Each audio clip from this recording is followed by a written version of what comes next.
Since its inception more than 500 years ago, the Sikh faith has become one of the fastest growing major religions in the world. One reason for this is the fact that Sikhism is the first religion to establish and preach equality between men and women. Sri Guru Nanak Dev Ji emphasized on the equality between men and women as soon as he had started preaching the basic Sikh principles. The Gurus established Sikhism as a religion that mandated the principles of being a saint and a soldier. This principle allowed an individual to be one with God as a saint and if need be defend anyone against tyranny as a soldier. However, this principle was not only for the men but also for the women. Being a saint soldier does not mean that one has to be praying and fighting tyranny at all times. As a saint, one was required to perform many other duties, such as one of the most important Sikh aspects, selfless community service in free community kitchens or langar. As a soldier, women along with men came out of the community kitchens and joined forces on the battlefield. Going back to the roots of Sikhism, women have had strong influences and have played major roles in the history of the religion. In India, many cultures and religions considered women inferior to men and hence were not given equality under any circumstances. This is why the Sikh Gurus preached equality, stating that women are the ones that give birth to us all, tend to our needs, make us able members of society, and guide us in our lives, directing us in a path of self-righteousness, and so they deserve this equality.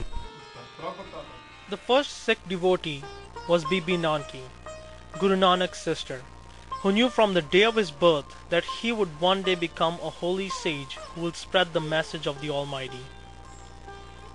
Perhaps the strongest evidence of Sikhism's gender equality came when the third Guru, Sri Guru Amar Das Ji, challenged the doctrines of Hinduism and totally abolished the practice of sati, a ritual in which women had to be cremated alive on the funeral pyres of their dead husbands. At the same time, Guru Amar Das Ji, upon the request of his daughter Bibi Pani, foretold that the seat of Guruship would from then on remain in their family. Bibi Pani was granted this request after she had sincerely performed selfless service to her father and fellow Sikhs of the time. As the years went by, the ruling Mughal Empire of India grew weary of the strong influences the Sikh Gurus had on the masses. War was waged on the Sikhs, who accordingly performed brilliantly on the battlefields guided by the sixth Guru, Sri Guru Hargobind Sahib Ji. In the coming decades, the Mughals, still weary of Sikhism's expansion, silently began oppressing all peoples who believed in the teachings of the Sikh Gurus. This oppression was generally a forceful conversion to Islam, and all those who did not abide to the conversion were tortured to death. Women were not spared either, and to this day their sacrifices remain memorable in Sikh history. Thousands of women and their children were tortured and slain to death when they courageously stood up against the Mughals and refused to be converted. It was during the time of the 10th Guru, Guru Gobind Singh, that he decided to take the philosophy and the teachings of the previous 9 Gurus, as well as his own, and initiate them into religion.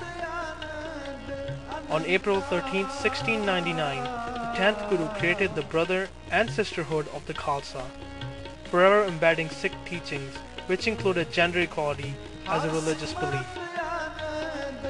At this ceremony, the Guru gave his wife Mata Sahib Kaur the honorary title of Mother of the Khalsa, which was and still remains the highest honor ever bestowed upon a Sikh woman.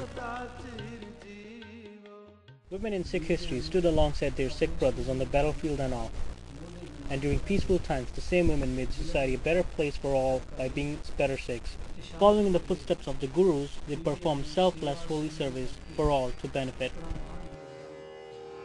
Some prominent examples of women in Sikh history include the 10th Guru's mother, Mata Gujri Ji, who gave her life teaching her grandchildren about the values and sacrifices many Sikhs gave to establish their separate identity. Female Sikh warriors, such as Mata Pago, led many Sikh warriors into battle against the tyrant Mughals.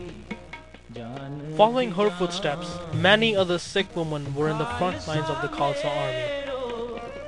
As time went by, women fought alongside their Sikh brothers, assaulting the Mughal Empire, and eventually crushing their tyrannical rule. After the martyrdom of the 10th Guru, the Guru's teachings were enshrined in the holy Sikh scriptures and present Guru Siri Guru Granth Sahib Ji. After the Mughals, women still played important roles as they boycotted British colonization in India. Following the mid-1800s, Sikhism has flourished in peace and no longer were physical battles fought against tyrants.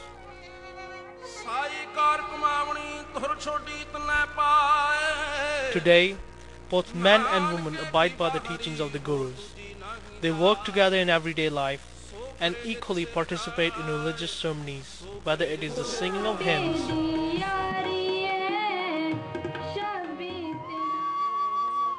or the reading of the Granth Sahib.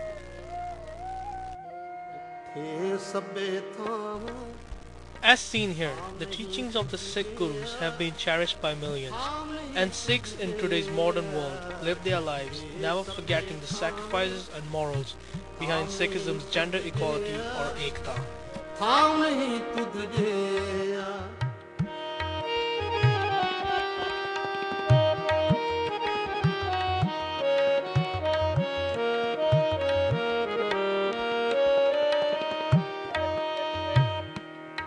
बदो पुरख विधाता ता तू सोया बदो पुरख विधाता ता तू सोया किथे सबे थाम थाम नहीं तुझ गया